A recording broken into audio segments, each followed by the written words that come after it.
Oke, assalamualaikum warahmatullahi wabarakatuh. Ketemu lagi dengan saya Multi Channel Serang Banten.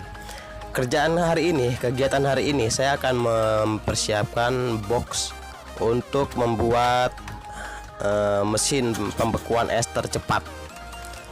Di sini lihat untuk karetnya, dia sudah kendor ataupun ya sudah nggak nempel lagi ya.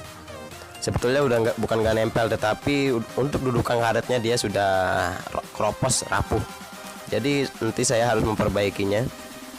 Dan ini bekas kulkas satu pintu, dan yang nanti saya sulap ataupun saya rubah menjadi kulkas pembekuan es yang paling tercepat ya. Lihat di sini. Di dalamnya dia sudah kopong, sudah tidak ada apa-apa, cuman hanya terdiri di atas, cuma ada evaporator. Lihat di sini.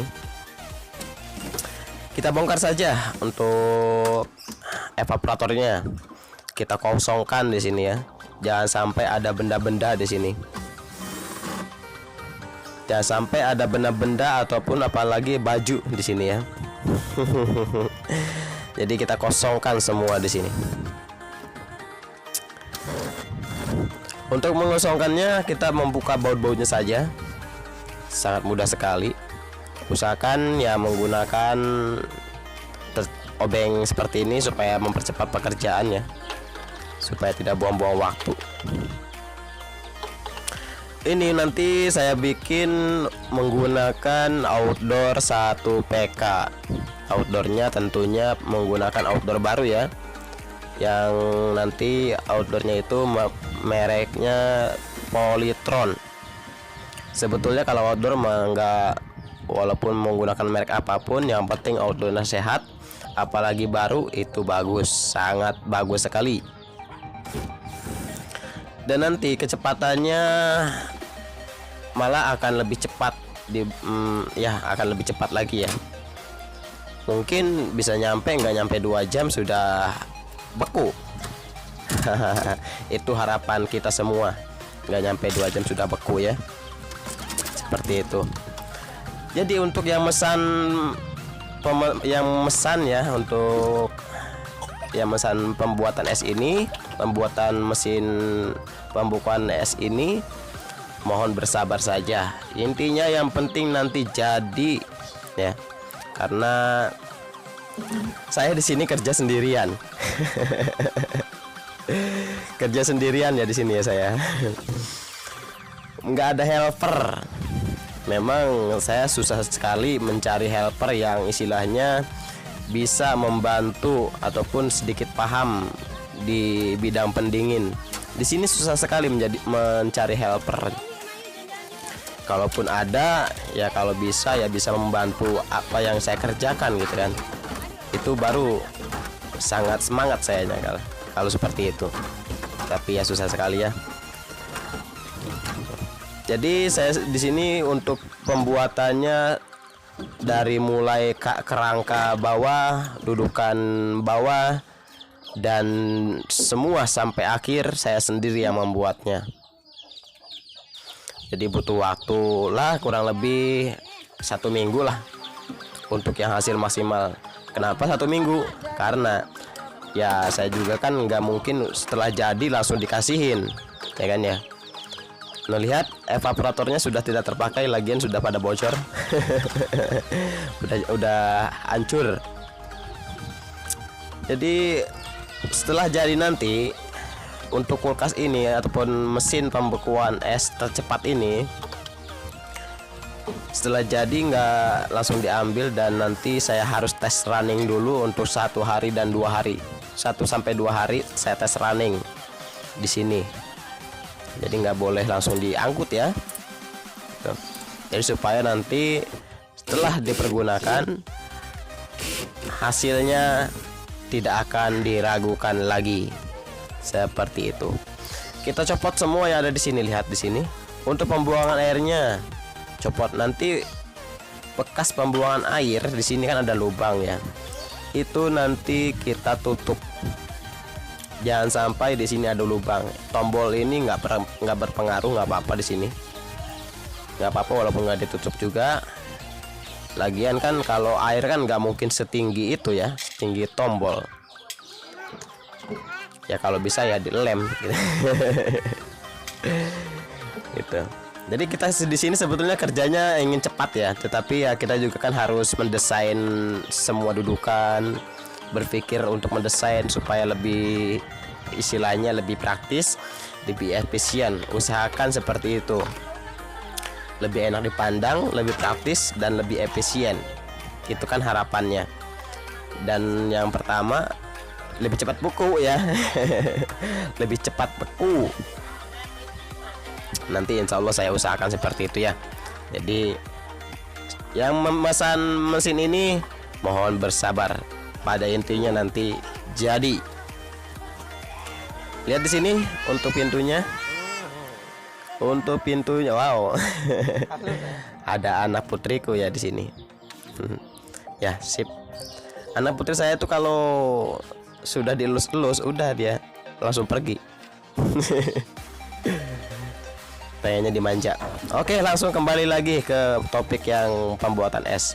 Kita langsung membuka bagian komponen bagian bawah. Lihat di sini. Komponen bagian bawah kita buka. Lepas semua baut yang ada di sini. Kita lepas semua. Jangan sampai ada komponen yang menempel. Intinya di sini dikosongkan saja. Gak usah, jangan ada yang menempel di sini. Seperti itu ya. Pipa-pipanya patahkan saja karena memang sudah tidak terpakai. Yang saya butuhkan nanti hanyalah bodinya untuk menampung air dan menampung es yang nanti akan proses pembekuan. Kemarin kan ada yang bertanya ya, untuk pipa kapilernya ukurannya berapa? Nah, pertanyaan itu hari ini saya jawab pertanyaan itu. Untuk pipa kapiler kita hanya memindahkan saja. Untuk ukurannya samakan saja dengan bawaannya. Cuman kita hanya memindahkan pipa kapiler ke bagian atas. Itu cara memodifnya. Ya sebetulnya kita memanjangkan pipa kapiler juga nggak masalah ya. Cuman kan yang penting gini lah ya. Kita kalau misalkan tanpa mengganti pipa kapiler dan hasilnya sudah ada pembekuan, itu tidak perlu diganti pipa kapilernya. Itu cuman kita pindahkan saja ke atas supaya tidak ada pembekuan di keran output ataupun keran tekannya ya, seperti itu. Nah, kalau misalkan dia di pipa kapiler setelah pipa kapiler tidak ada pembekuan, barulah kita modif memanjakan pipa kapiler. Itu seperti itu ya untuk penonton. Karena kemarin banyak sekali yang bertanya, kenapa kok pipa kapilernya nggak divideokan? Kenapa kok pipa kapilernya nggak diterangkan? Kenapa kok pipa kapilernya nggak dijelaskan? Sebetulnya tidak usah dijelaskan juga, sudah ada contohnya ya. Karena saya tidak pernah memodif seperti itu. Saya hanya memindahkan saja, terkecuali setelah pipa kapiler tidak ada pembekuan, barulah kita memanjangkan secukupnya, gitu kan. Kita secukupnya memanjangkan seperlunya sampai ada pembekuan. Nah, kalau sudah ada pembekuan, di stop sampai di situ. Misalkan ada pembekuannya dalam pipa kapilernya 50 meter. 50 meter maning. 50 cm ya, misalkan seperti itu. Ya sudah, sampai di situ saja untuk pipa kapilernya. Untuk ukuran samakan saja dengan pipa kapiler bawaan. Seperti itu. Ya, jadi kalau misalkan sudah ada pembekuan tanpa diganti pipa kapiler, tidak usah lagi memanjangkan pipa kapiler, tidak usah lagi memodif pipa kapiler. Itu jawaban saya ya, seperti itu ya. Karena kenapa? Nanti kalau kita memodif pipa kapiler, padahal sudah ada pembekuan, sudah ada frost gitu ya, itu nggak perlu kita ganti pipa kapiler juga sudah bisa. Kalau kita ganti nanti kompresor akan ngap-ngapan ataupun tekanannya bebannya akan semakin tinggi. seperti itu. Ini saya menggunakan jurus kulkas ya. Jadi saya menggunakan jurus kulkas, perbaikan kulkas. Jadi alhamdulillah dari perbaikan kulkas itu saya sering setiap hari istilahnya sering sekali memperbaiki kulkas dan sering sekali merubah kulkas menjadi AC, merubah kompresor kulkas menjadi kompresor AC. Itulah ilmu yang saya bawa di sini, membuat pembekuan mesin es batu di sini. Saya menggunakan trik itu. Gimana caranya AC supaya dingin? Menggunakan kompresor kulkas gitu ya. Nah, dari situlah trik-trik yang saya istilahnya pakai untuk membuat pembekuan es tercepat ini. Jadi seperti itu. Dan untuk pipa dari evaporator. Nah, sekarang kita membahas pipa dari evaporator.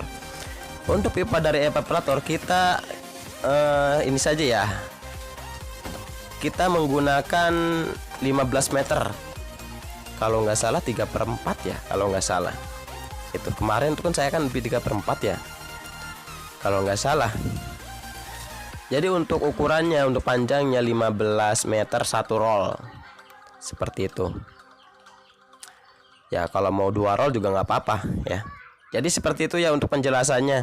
Kemarin kan banyak yang bertanya seperti itu. Sekarang saya jawab di video ini sambil saya mempersiapkan pembuatan es batunya lagi, mesinnya lagi. Ini proses pembuatan yang kedua.